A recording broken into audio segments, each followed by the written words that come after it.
तमिलनाडु के पूर्व उप मुख्यमंत्री और डीएमके नेता उदयनिधि स्टालिन एक बार फिर विवादों में आ गए। इस बार विवाद किसी चुनावी वादे या सरकारी फैसले को लेकर नहीं, बल्कि उनके एक बयान को लेकर है। आरोप है कि उन्होंने एक विरोध प्रदर्शन के दौरान महिलाओं के बारे में ऐसी टिप्पणी की जिसे कई लोगों ने अपमानजनक और महिलाओं की गरिमा के खिलाफ बताया है। ये बयान सामने आने के बाद मामला तेजी से सोशल मीडिया पर वायरल हो गया। कुछ लोगों ने कहा कि इतने बड़े पद पर बैठे व्यक्ति को शब्दों का चुनाव बहुत सोच समझकर करना चाहिए, जबकि उनके समर्थकों का कहना था कि उनके बयान का मतलब गलत तरीके से पेश किया गया।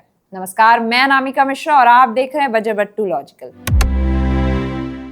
मंगलवार सुबह चेन्नई में तब हाई वोल्टेज राजनीतिक ड्रामा देखने को मिला जब तमिलनाडु पुलिस ने विपक्ष के नेता उदयनिधि स्टालिन को एक्ट्रेस त्रिशा के खिलाफ कथित आपत्तिजनक टिप्पणी के मामले में उनके घर से गिरफ्तार कर लिया। गिरफ्तारी के तुरंत बाद उन्होंने मीडिया को जवाब देते हुए कहा कि उन्होंने कुछ भी गलत नहीं किया और वो कानूनी नतीजों का सामना करने के लिए बिल्कुल तैयार है। दरअसल ये विवाद तब शुरू हुआ जब उदयनिधि स्टालिन सोमवार को तंजावुर में कावेरी जल विवाद को लेकर एक विरोध रैली को संबोधित कर रहे थे। इसी दौरान उन्होंने राज्य के जल संकट को लेकर मुख्यमंत्री जोसेफ विजय पर तंज कसा। भाषण के दौरान भीड़ में से किसी ने त्रिशा त्रिशा चिल्लाया। उदयनिधि ने कुछ देर के लिए अपना भाषण रोका और फिर चेहरे पर हल्की मुस्कान के साथ उस नारेबाजी का जवाब एक आपत्तिजनक दोहरे अर्थ वाली टिप्पणी से दिया। इससे ही राजनीतिक तूफान खड़ा हो गया।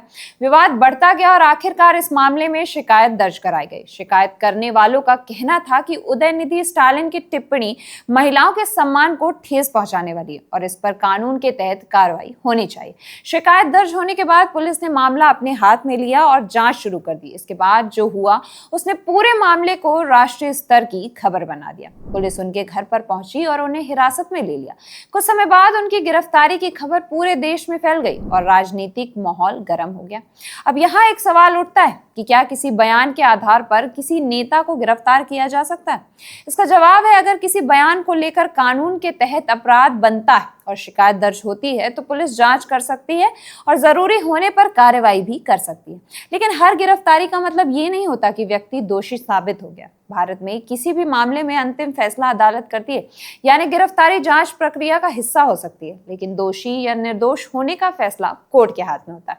यही वजह है कि इस मामले में भी दो अलग अलग तस्वीरें सामने आई हैं। एक तरफ शिकायत करने वाले लोग कह रहे हैं कि अगर कोई सार्वजनिक पद पर बैठा व्यक्ति महिलाओं के खिलाफ कथित तौर पर आपत्तिजनक टिप्पणी करता है तो उसके खिलाफ कार्रवाई होना जरूरी है। उनका कहना है कि कानून सबके लिए बराबर होना चाहिए, चाहे वो आम नागरिक हो या कोई बड़ा नेता। दूसरी तरफ डीएमके और उदयनिधि स्टालिन के समर्थक इसे राजनीतिक बदले की कार्रवाई बता रहे हैं। उनका आरोप है कि विपक्ष सरकार पर दबाव बनाने और राजनीतिक फायदा उठाने के लिए इस मामले को बड़ा बना रहा है। अगर आप पिछले कुछ सालों की राजनीति देखें तो उदयनिधि स्टालिन का नाम पहले भी कई विवादों में आ चुका है। कभी उनके सनातन धर्म वाले बयान पर पूरे देश में बहस हुई, कभी उनके दूसरे राजनीतिक बयानों पर विपक्ष ने उन्हें घेर लिया।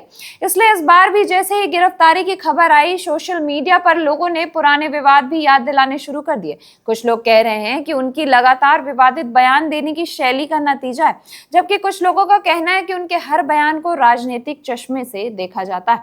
लेकिन इस पूरे मामले में सबसे महत्वपूर्ण सवाल राजनीति नहीं बल्कि महिलाओं के सम्मान का है। अगर कोई सार्वजनिक नेता ऐसा बयान देता है जिसे महिलाएं अपमानजनक मानती हैं, तो क्या उसे सिर्फ अभिव्यक्ति की स्वतंत्रता कहकर छोड़ दिया जाए, या फिर नेताओं की जिम्मेदारी आम लोगों से ज्यादा होती है क्योंकि उनके शब्द लाखों लोग सुनते हैं?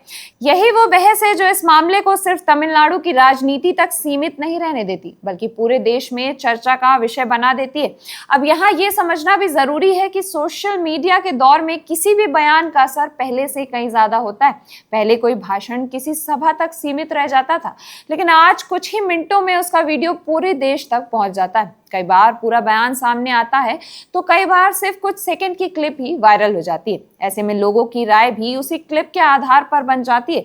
इसलिए किसी भी विवाद को समझने के लिए पूरा संदर्भ देखना बहुत जरूरी होता है। यही वजह है कि इस मामले में भी अलग अलग पक्ष अपनी अपनी बात रख रहे हैं। एक पक्ष कह रहा है कि महिलाओं के खिलाफ किसी भी तरह की कथित अपमानजनक टिप्पणी स्वीकार नहीं की जा सकती। वहीं दूसरा पक्ष कह रहा है कि बयान को संदर्भ से काटकर पेश किया गया और राजनीतिक रंग दे दिया गया। धन्यवाद। ऐसी ही खबरों के लिए अभी सब्सक्राइब करिए बजर बट्टू दुनिया।